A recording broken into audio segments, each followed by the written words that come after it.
My daughter ripped my phone from my hands and slammed it on the floor. With a voice full of contempt, she said, "You won't need this anymore. I'll decide what's best for you." The screen shattered into a spider web of cracks, much like my heart had over the past few years. I stared at Alexia, barely recognizing the young woman who stood before me. At 28, she had her father's sharp features and my stubborn chin, but something in her eyes had changed, hardened. When had my sweet little girl become this controlling stranger? "Mom, are you even listening? This is exactly why Dad and I need to manage everything for you. You're getting worse." She sighed dramatically, bending down to pick up the broken phone. I didn't respond. What was the point? For the past year, since Robert, my husband of 30 years, had convinced Alexia I was declining mentally, they'd systematically isolated me from friends, taken control of my finances, and monitored my every move. All while I watched, silent and increasingly desperate. "We're doing this because we love you," Alexia continued, her voice softening slightly. "Dad says your paranoia and forgetfulness are getting worse. You need us." The word stung because I remembered a time when she would have defended me against anyone, even her father. But Robert had always been persuasive. As the town's most respected financial advisor, people trusted him implicitly, including our daughter, including me until I found those transactions. "I need to rest," I said quietly, my hand shaking slightly. "I think I'll lie down." Alexia's expression relaxed. "Good idea. Dad will be home late tonight. Some emergency with the Wilsons' accounts. I'll check on you before I leave for dinner with Marcus." Marcus, her fiancé, another financial advisor who worked for Robert's firm. I'd met him 3 times, and each time, something about his easy compliance with Alexia's stories about my condition made me uneasy. I retreated to my bedroom, the one place they still allowed me some privacy, though I suspected cameras had been installed somewhere. I closed the door and sat at the edge of my bed, hands pressed against my face. At 58, I wasn't young anymore, but I wasn't losing my mind either. The mental decline they insisted I was experiencing was their creation, a careful fabrication that had begun shortly after I'd questioned Robert about strange withdrawals from our joint accounts. "Investment opportunities," he'd explained dismissively. "Nothing you need to worry about, Elena." But I had worried. I'd always handled our household finances while Robert managed investments. Those withdrawals, $50,000 here, $75,000 there, were unlike anything I'd seen in our 30 years together. When I'd pressed for details, showing him the statements, his face had darkened momentarily before softening into concern. "Honey, we discussed this last month. Don't you remember? The doctor said these memory lapses might happen, but we hadn't discussed it. And I hadn't seen any doctors. That was the beginning. Small comments about my forgetfulness. Missed appointments I was certain I hadn't made. Keys and documents moved from where I'd placed them. Robert's concerned discussions with friends and family about my episodes. By the time I realized what was happening, it was too late. He'd convinced our daughter, our friends, even my sister Claire, who lived across the country. My attempts to explain were dismissed as confusion or paranoia, further evidence of my decline. I reached under my mattress and pulled out the small notebook I'd been keeping. Dates, conversations, bank statements I'd managed to photograph before Robert locked me out of the accounts. My evidence that no one would believe. The doorbell rang, startling me. I quickly returned the notebook to its hiding place and listened. "Mrs. Harlow isn't accepting visitors," I heard Alexia say firmly. "I understand, but I'm not here to see Elena. I'm delivering these financial documents for Robert." A woman's voice, unfamiliar, professional. "I can take those." "I'm sorry, but Mr. Harlow specifically asked that I wait and give them to him personally. Confidential client information." I moved quietly to my bedroom door, opening it just a crack.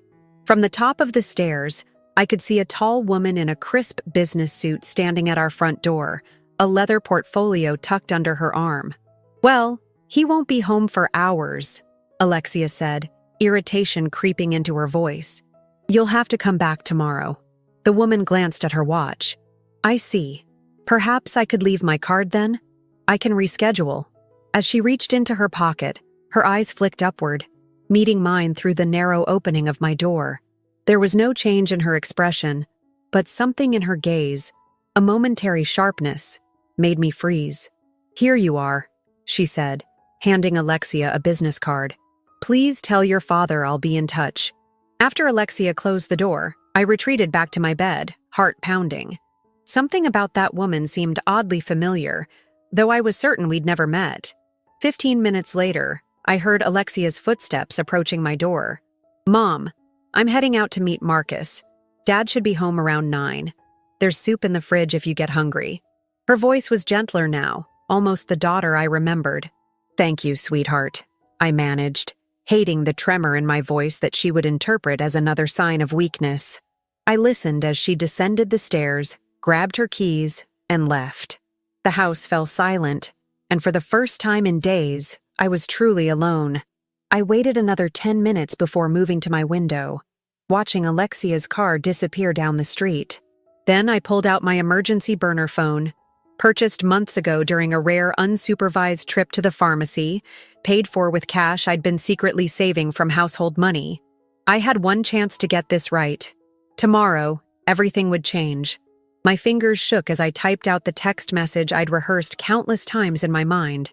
"Ready. 10 a.m. tomorrow. Bring everything we discussed." I sent it to the only number programmed into the phone, then deleted the message. The next morning, I woke before dawn. I showered and dressed carefully, choosing comfortable clothes and practical shoes. I packed a small bag with essentials and the notebook containing my evidence. At 7:30, I heard Robert leave for his morning tennis game, a Saturday ritual he never missed. Alexia wouldn't arrive until around noon. She always slept late on weekends. At precisely 9:45, I walked out the front door of the house where I'd lived for 28 years, locking it behind me. I didn't look back. By the time Alexia came to check on me later that day, she would find the note I'd left on my perfectly made bed. When she saw what I had done, I knew panic would set in. Not for my safety, but for what was about to be exposed. I sat in the small cafe 2 towns over, my hands wrapped around a mug of tea I couldn't bring myself to drink. The morning crowd had thinned, leaving just a few patrons scattered among the tables. At precisely 10 a.m., the bell above the door chimed. The woman from yesterday, the one who had delivered documents to my house, walked in, scanning the room until her eyes found mine. She moved with confidence, sliding into the seat across from me. "Elena," she said, not a question but a confirmation. "I'm Meredith Hanson." Up close, I could see she was perhaps 10 years younger than me, her dark hair showing only a few strands of silver. Her eyes were sharp, observant. "You were at my house yesterday," I said, keeping my voice low. "How did you know who I am?" "Your sister Claire hired me." She placed a business card on the table. "Hanson Investigations." I nearly knocked over my tea. "Claire? But she believes I'm—" "She did," Meredith corrected, "until she received this." She slid a sealed envelope across the table. Claire's handwriting marked it as returned mail. With trembling fingers, I opened it. Inside was a birthday card I'd sent Claire 3 months ago, along with a handwritten letter detailing my suspicions about Robert. A letter I'd never actually mailed. "Robert intercepted it," I whispered, the pieces falling into place. "He must have been going through my things." Meredith nodded. "Claire received that envelope 2 weeks ago, forwarded anonymously. She called me immediately. But who would—" "We'll get to that," Meredith said, checking her watch. "Right now, we need to move. Your husband has already been to the house. He found your note." My stomach clenched. In my letter, I'd written only that I needed time away to think, that I would be in touch when I was ready. I'd said nothing about my suspicions or plans. Still, Robert would know I'd escaped his carefully constructed cage. "What about Alexia?" I asked, thinking of my daughter. "He's called her. She's on her way to the house now." Meredith stood. "My car's out back. We have a lot to do today." I followed her to a nondescript sedan parked behind the cafe. As we drove, Meredith explained what she'd discovered in the 3 weeks since Claire had hired her. "Your husband has been systematically draining accounts for nearly 2 years. Not just yours but clients' funds too. He's incredibly careful, uses shell companies, makes everything look like legitimate investments. The Wilsons, I said, remembering what Alexia had mentioned yesterday. He said there was an emergency with their accounts. Meredith's gaze flicked to me in the rearview mirror. The Wilsons discovered discrepancies. Robert's been scrambling to cover his tracks. We arrived at a small motel on the outskirts of a neighboring town. Inside a modest room, I found my sister Claire waiting. "Elena!" She rushed forward, enveloping me in a tight hug. "I'm so sorry I didn't believe you. I should have known better." Tears stung my eyes as I returned her embrace. Claire had always been my protector, my confidant. Robert had managed to drive a wedge between us, but here she was when I needed her most. "There's someone else you need to meet," Meredith said, checking her phone. "She should be here soon." "Who?" I asked, wiping away tears. "The person who sent the envelope to your sister." 20 minutes later, a knock at the door announced her arrival. Meredith opened it, and I gasped. "Mrs. Harlow," said Martha Wilson, the wife of one of Robert's wealthiest clients. We'd attended the same charity functions for years, but had never been close. "Martha, you sent the letter?" She nodded, taking a seat at the small table. "I've been suspicious of Robert for months. Thomas, my husband, trusts him implicitly, but I noticed changes in our portfolio statements. When Thomas confronted him, Robert always had explanations that sounded reasonable. So you started watching him," Meredith said. "Yes. I followed him one afternoon and saw him checking your mail before you got home. He opened several letters, including one addressed to Claire. The look on his face when he read it," Martha shuddered. "I knew something was wrong. Martha made copies of everything before sending the original to Claire," Meredith explained. "She's been our inside source ever since." My head was spinning. "But what about the Wilsons' emergency Alexia mentioned?" Martha's expression darkened. "Thomas finally listened to me and requested a full audit of our accounts. Robert's been trying to prevent that from happening. We have evidence of embezzlement," Meredith said, opening her laptop. "Not just from your accounts, but from at least 12 clients. The total is close to $3 million. I felt lightheaded. "Where's the money?" "Some is in offshore accounts. Some was used to fund a secret life your husband's been building." "Oh, what do you mean?" Meredith turned the laptop to face me. On the screen was a property listing for a beachfront home in Costa Rica, purchased 6 months ago by an LLC that traces back to Robert. She clicked to another tab. A woman in her 30s smiled back at me, her arm around Robert's waist. They stood on the deck of what appeared to be the same Costa Rica house.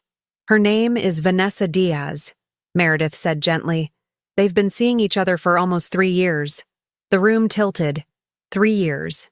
While I was cooking his meals, sharing his bed, building our life together, Robert had been planning his escape with a younger woman, using stolen money, our money, his client's money. "Does Alexia know?" I whispered. "We don't think so," Claire said, squeezing my hand. "But there's more." Meredith scrolled to another document. "Your mental decline is documented in medical records from Dr. Phillips." Dr. Phillips, a name I'd heard mentioned but had never actually met. "I've never seen this doctor." "That's because he doesn't exist," Meredith said. "The medical license number is fake. The office address is a vacant property Robert owns through another shell company. He created a false medical history for me," I said, the full extent of his betrayal hitting me. "But why? If he wanted to leave, he could have just divorced me." "Because of the prenuptial agreement you both signed," Claire reminded me. "If he divorces you without cause, he gets nothing from your family's trust fund. The trust fund my parents had left me, not massive, but substantial enough that Robert had insisted on managing it throughout our marriage. I'd thought little about it over the years, trusting him completely. If you were declared mentally incompetent, however," Meredith added, "he could be appointed your guardian, and your guardian would have complete control over the trust." "And Alexia?" I asked. "Where does she fit into this?" Martha looked uncomfortable. "Her fiancé, Marcus, he works for Robert. Is he involved?" "We're not sure yet," Meredith admitted. "But here's what we do know. 2 days ago, Robert transferred a large sum to an account in Marcus's name. My phone, the burner phone, buzzed with a text message. I looked down and felt the blood drain from my face. "What is it?" Claire asked, alarmed. I held up the phone. The message was from an unknown number.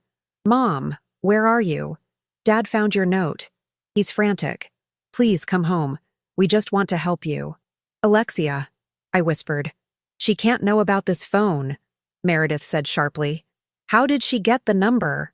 Before I could answer, another message appeared. If you don't come home by tonight, we'll have to report you missing. The police will consider you a danger to yourself because of your condition. Please, Mom, don't make this worse.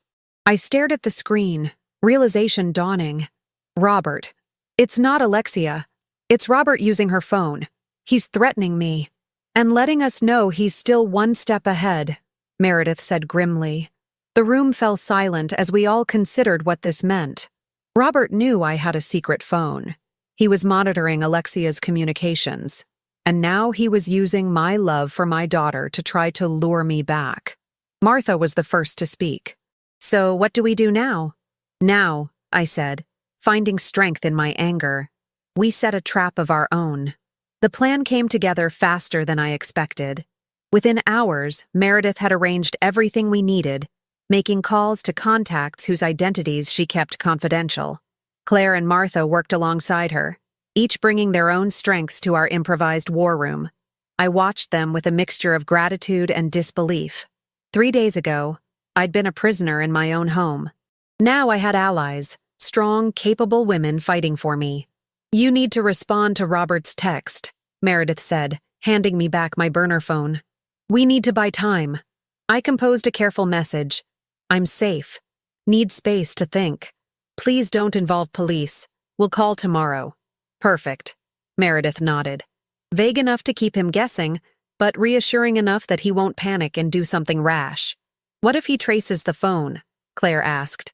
He can't, Meredith assured us. It's a prepaid phone purchased with cash. Even if he has connections in the phone company, the most he could get is the general location when a text is sent. Which is why we're sending it from here, Martha added, and then moving to another location immediately. The phone buzzed almost instantly with Robert's reply. Elena, please. Alexia's worried sick. Whatever's bothering you, we can work through it. I love you. I felt a bitter laugh escape my throat. He's good, isn't he? If I didn't know better, I'd believe him. Sociopaths often are excellent manipulators, Meredith said matter-of-factly. Their lack of empathy allows them to lie without the tells most people have. Is that what Robert is? A sociopath? The thought that I'd spent 30 years with someone capable of such calculated deception made me feel hollow. Labels aren't important right now, Claire said gently. What matters is stopping him. An hour later, we checked into a different motel under Martha's name, paying cash. The room was similar to the first, clean but basic, with 2 double beds and a small table by the window. What about Alexia? I asked as we settled in. It was the question that had been gnawing at me all day. How do we make her see the truth?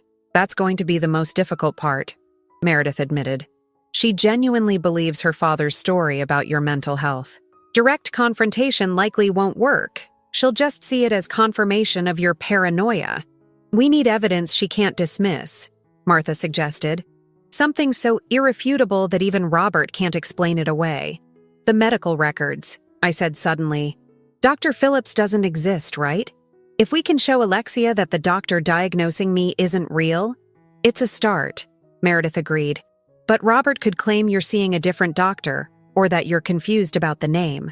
What about the offshore accounts? Claire suggested. Financial records proving he's been stealing? Again, he could claim those are legitimate investments you've forgotten about, Meredith countered. Remember, in Alexia's mind, you're the one who's confused. Martha had been quietly typing on her tablet. What about this? She turned the screen toward us, showing the photograph of Robert and Vanessa in Costa Rica.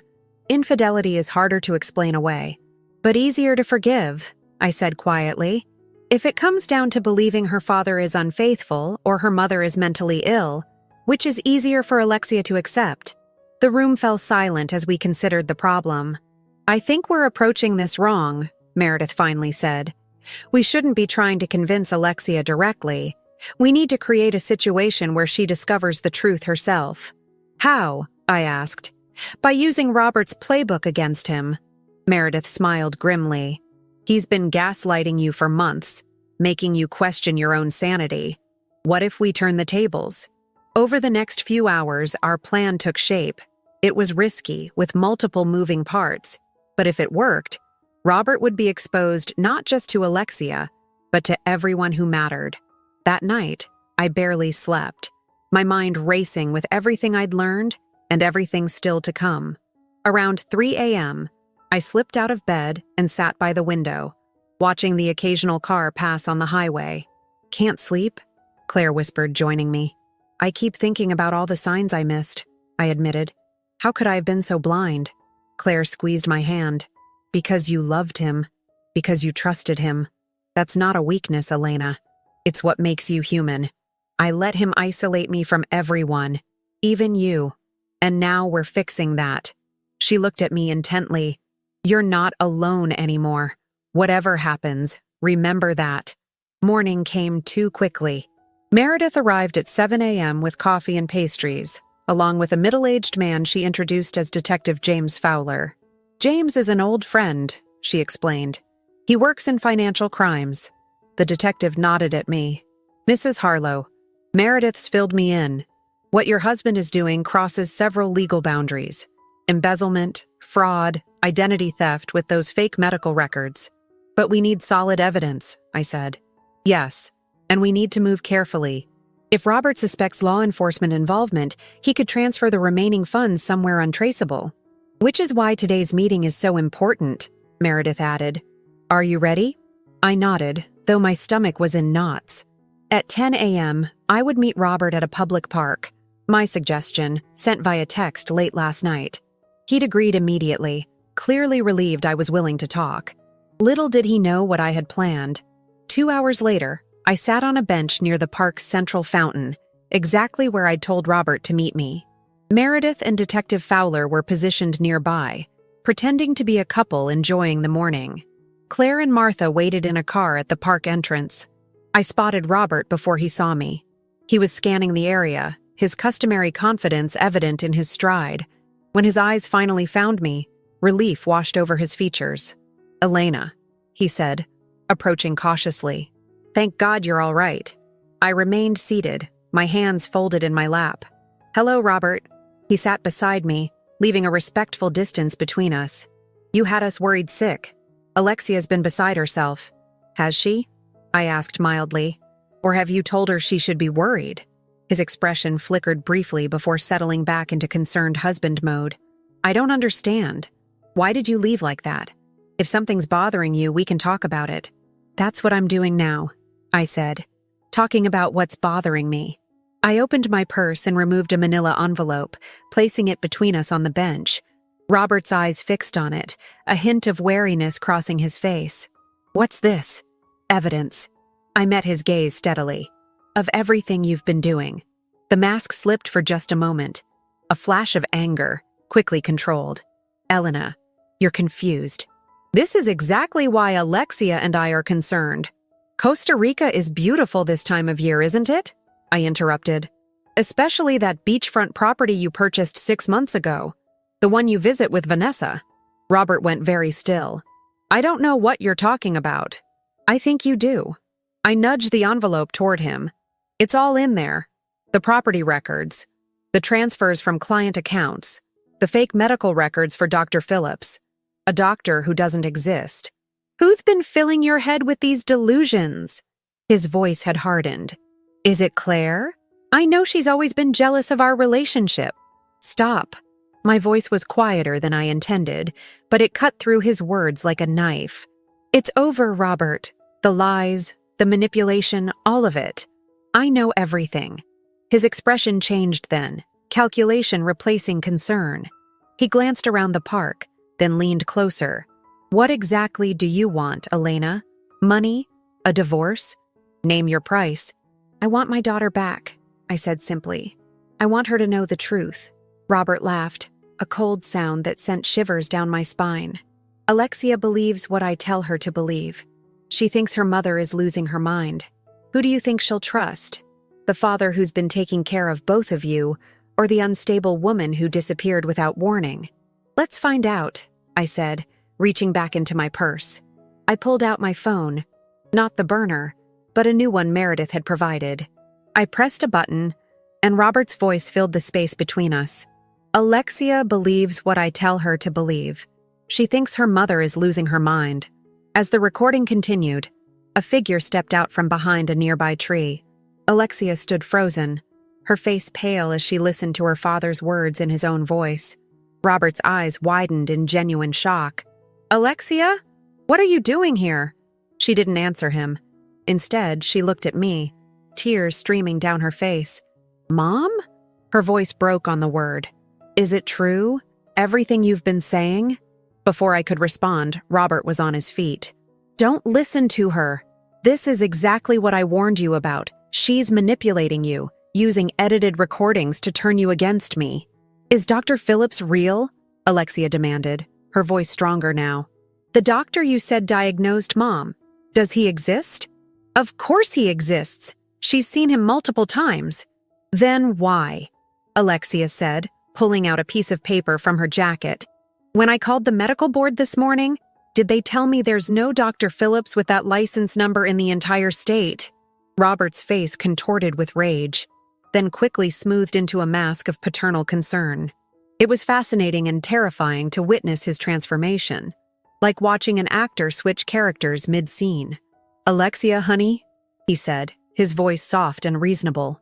I don't know what your mother has told you, but you're misunderstanding the situation. Dr. Phillips might have recently changed practices or— Stop it, Alexia cut him off. Her hands were shaking, but her voice remained steady. I called every Dr. Phillips in the state.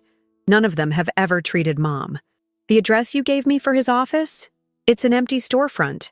I watched my daughter with a mixture of pride and heartbreak. She had done her own investigating, something I hadn't anticipated. Despite everything Robert had told her, some part of her had harbored doubts. Robert's eyes darted between us, calculating his next move. This is absurd. I've been taking care of both of you for years. Why would I— Vanessa Diaz, I interrupted quietly. His head snapped toward me, eyes narrowing. What? Your girlfriend. The house in Costa Rica. The money you've been stealing from clients to fund your new life. I reached into the envelope and pulled out several photographs. Martha Wilson has been very helpful. Martha? Robert's composure cracked. What does she have to do with this? She's been watching you, I explained, ever since she noticed discrepancies in her husband's accounts. Mom, Alexia whispered, her eyes fixed on the photos of Robert and Vanessa. How long have you known? I suspected something was wrong for months, but I only learned the full truth yesterday. I took a deep breath. Your father has been gaslighting me, Alexia, making me, and you, believe I was losing my mind, when really he was stealing money and planning to leave. Robert suddenly lunged for the envelope, but Detective Fowler appeared beside him, grasping his arm firmly. I wouldn't do that, Mr. Harlow, he said, flashing his badge. The color drained from Robert's face. Who are you? Detective James Fowler, Financial Crimes. He released Robert's arm, but positioned himself between us. We have some questions about certain irregularities in your client's accounts. Robert straightened his jacket, his lawyer mask sliding into place. I'm not discussing anything without my attorney present. That's your right. Fowler nodded. But we have enough to get warrants for your financial records, your home, and your office. Perhaps you'd like to cooperate now? Make things easier on yourself? This is ridiculous, Robert snarled. A misunderstanding blown out of proportion by my mentally unstable wife. Alexia stepped forward, placing herself at my side. Dad, I saw the medical records you showed me. I checked every detail. They're fake. You lied to me. For the first time, uncertainty flickered across Robert's face as he realized his daughter was slipping away from his influence. Alexia, please.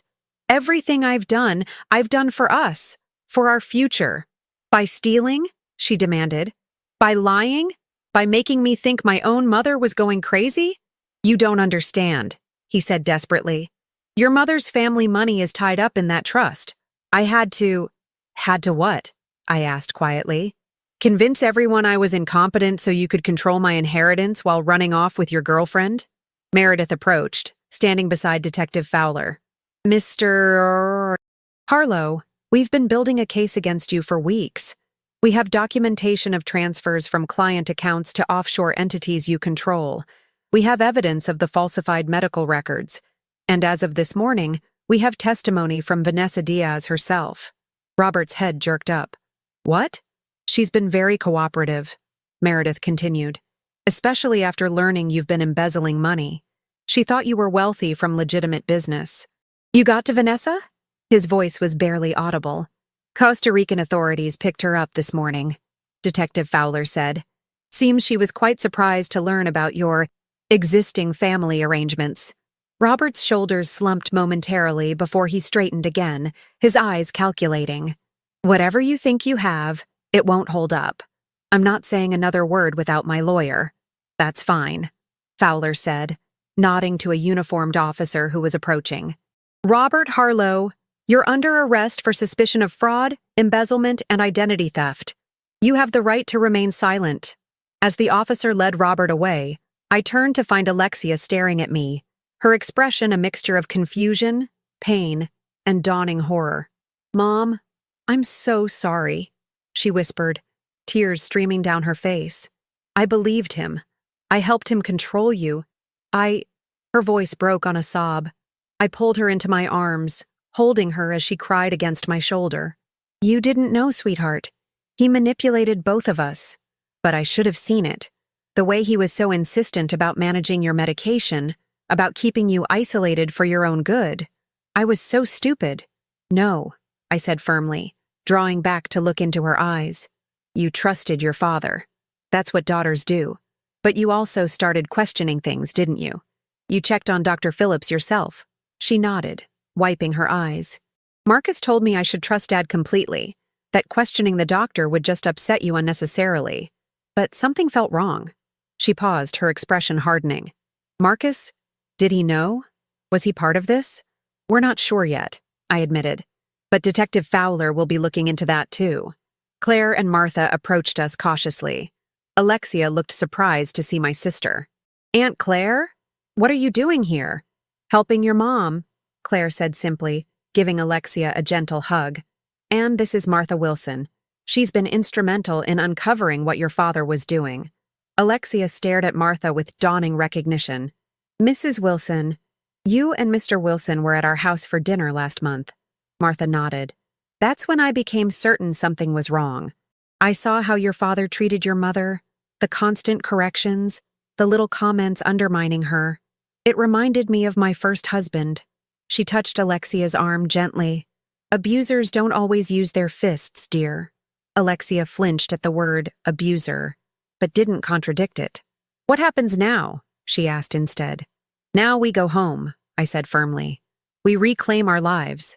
The days that followed were a blur of police interviews, meetings with financial investigators, and uncomfortable revelations.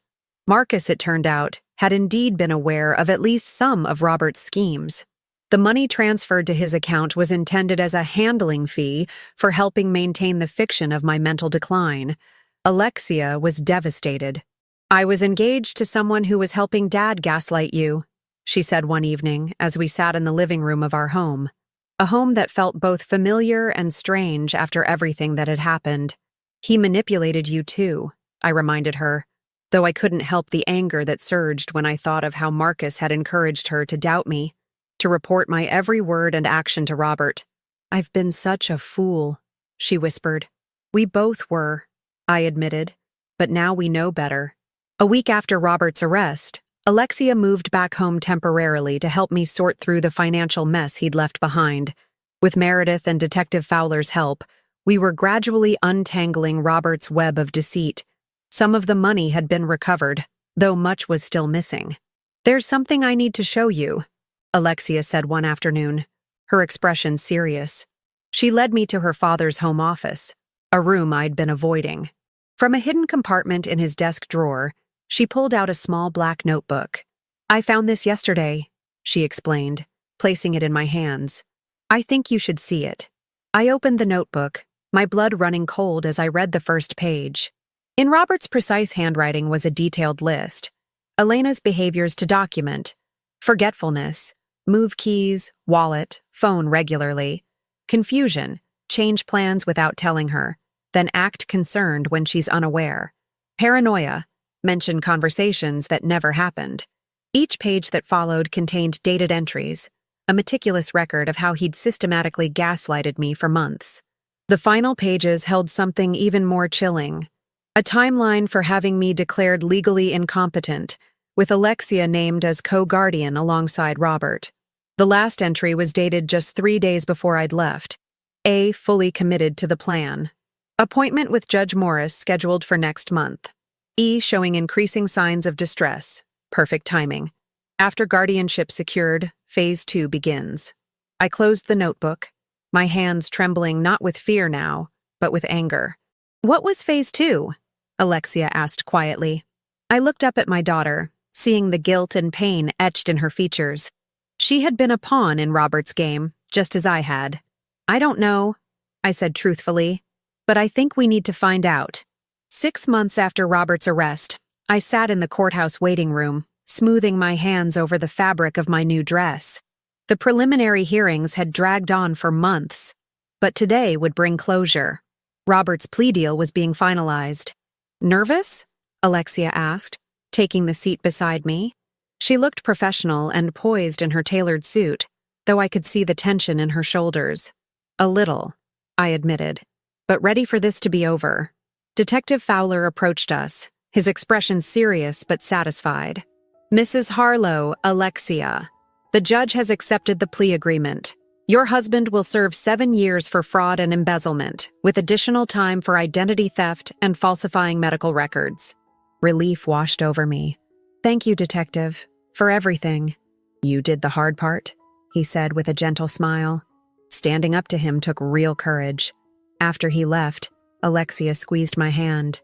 "I still can't believe we found out what Phase 2 was." I nodded grimly. The investigation had uncovered insurance policies Robert had taken out on me, policies that would pay millions upon my death. The timing of these policies, coupled with his research into undetectable poisons found on his laptop, painted a chilling picture of what might have happened had I not escaped when I did. "Let's not think about that today," I said firmly. "Today we focus on moving forward." Meredith joined us, carrying a folder. "The forensic accountants have traced nearly 80% of the missing funds," she reported. "Most of the clients will recover the majority of their investments." "And Vanessa?" Alexia asked. "Cooperating fully in exchange for immunity. She claims she had no knowledge of Robert's crimes, but—" Meredith shrugged skeptically. "It doesn't matter," I said. "She's out of our lives now." As we left the courthouse, I felt a weight lifting from my shoulders. The nightmare wasn't completely over. There would still be civil suits, financial matters to resolve, and emotional wounds to heal. But the worst was behind us. "Mom," Alexia said as we walked to the car, "there's something I need to tell you." The serious tone in her voice made me pause. "What is it, sweetheart?" "I've been offered a job with Detective Fowler's department, in victim advocacy, working with people who've experienced financial abuse and fraud." Pride swelled in my chest. "That's wonderful. I want to help people like us," she continued, her eyes bright with purpose. "Make sure they know they're not alone. Help them navigate the system." She hesitated. "But it means I won't be moving back home permanently." "Of course," I said, though a small part of me had hoped she would stay longer. "You need your own life, your own space." "What about you?" she asked. "Will you be okay in that house alone? There are so many memories." I smiled. "Actually, I'm selling the house." "You are?" She looked surprised. "But you've lived there for decades." "Too many ghosts," I explained. "Besides, I've found a smaller place closer to Claire. It's time for a fresh start." Later that evening, Alexia and I invited Claire, Meredith, and Martha for dinner at my home, one of the last meals we'd share there before the sale was finalized. As I set the table in the dining room where Robert and I had hosted countless dinner parties over the years, I reflected on how much had changed. "Need help?" Martha asked, entering with a bottle of wine. "Just finishing up," I said, arranging the silverware. "Thank you again for everything. If you hadn't noticed Robert tampering with my mail," she waved away my thanks. "I know what it's like to have someone make you doubt yourself. My first husband was a master at it. She set the wine down, her expression thoughtful. You know, when I first met you at those charity functions, I always thought you seemed constrained somehow, like you were holding yourself back. I was, I admitted. Robert always had very specific ideas about how I should behave, what I should say. After a while, it became second nature to filter everything through his expectations. And now? She asked. I smiled. Now I'm discovering who I am without those filters. It's liberating. The doorbell rang, announcing Claire and Meredith's arrival. Soon the dining room was filled with conversation and laughter, a stark contrast to the tense, controlled dinners of the past. A toast, Claire said, raising her glass as we finished the main course. To my brave sister, who refused to be silenced. To Mom, Alexia added, her eyes shining with tears and pride. Who taught me what real strength looks like? To all of you, I countered, looking around at these women who had formed an unexpected circle of support around me, for helping me find my voice again. After dinner, as we moved to the living room for coffee, I noticed Alexia lingering by the family photos on the mantelpiece. I joined her, looking at the carefully curated images of our perfect family life. It's strange, she said softly. Looking at these now, I can see how controlled everything was, how Dad positioned us exactly how he wanted, made sure every picture told the story he wanted to tell. The perfect family, I murmured. I'm so sorry I didn't see through it sooner, she said, turning to me. When you first started questioning things, I just accepted Dad's explanation that you were confused. I should have. Stop, I interrupted gently. We've been through this. You were manipulated too. The important thing is that when you had reason to doubt, you investigated. You found the truth. She nodded, though I could see the guilt still lingered. Have you thought about what you'll do next, besides moving? Actually, yes. I smiled, feeling a flutter of excitement. I'm going back to school. School? Alexia looked surprised. For my master's in art history. I started the program before I met your father, but never finished. It had been one of the first things Robert had subtly discouraged after our marriage, suggesting it was impractical, that I should focus on building our home instead. Mom, that's amazing! Alexia hugged me tightly. You'll be brilliant. Later that night, after everyone had gone, I sat alone in my bedroom, looking at the empty spaces where Robert's things had once been. The police had taken some items as evidence. I'd donated or discarded the rest. My phone chimed with a text message from an unknown number. My heart skipped a beat as I opened it. Elena, it's David Wilson. Martha gave me your number. I heard what happened with Robert. Would you like to meet for coffee sometime? Just as friends. No pressure. David Wilson, Martha's brother-in-law. A quiet, thoughtful man I'd met briefly at charity events over the years. A widower who taught literature at the local university. I remembered his kind eyes, his genuine interest when I'd mentioned my love of art history. I found myself smiling as I typed a response. Coffee sounds wonderful. How about Tuesday? Setting the phone down, I moved to the window and looked out at the night sky. Tomorrow would bring more meetings with lawyers, more paperwork, more steps in the long process of disentangling my life from Robert's web of deceit. But for the first time in years, I felt truly free. 3 weeks later, I stood in the empty house for the last time. The furniture had been sold or moved to my new apartment. The walls were bare where family photos had once hung. My footsteps echoed in the vacant rooms. I walked through each space, not with sadness, but with a sense of completion. This house had been both prison and home to me. Now it would belong to a young family eager to create their own memories within its walls. In the kitchen, where I'd prepared thousands of meals, where Robert had first begun criticizing my forgetfulness when I couldn't find items he'd deliberately misplaced, I placed a small envelope on the counter. Inside was a note for the new owners, wishing them happiness and harmony in their new home. My phone buzzed with a text from Alexia. Waiting outside whenever you're ready. Everything okay? I typed back, just saying goodbye. Be right out. As I walked toward the front door, I caught sight of my reflection in the hallway mirror, the last item still hanging on the walls. I paused, studying the woman looking back at me. My hair had more silver than it had 6 months ago, and fine lines had deepened around my eyes, evidence of both stress and newfound laughter. But there was something else there too, a steadiness, a quiet confidence that had been missing for so long I'd forgotten it was ever part of me. "Goodbye," I said softly to the empty house, to the woman I'd been, to the life I was leaving behind. I stepped outside into the bright spring sunshine where Alexia waited by her car. Beside her stood Claire, Meredith, and Martha, my unlikely circle of warriors. "Ready?" Alexia asked, taking my bag. I looked back at the house one last time, then turned to the women who had helped me reclaim my life. "Ready," I said, and walked toward my future without looking back.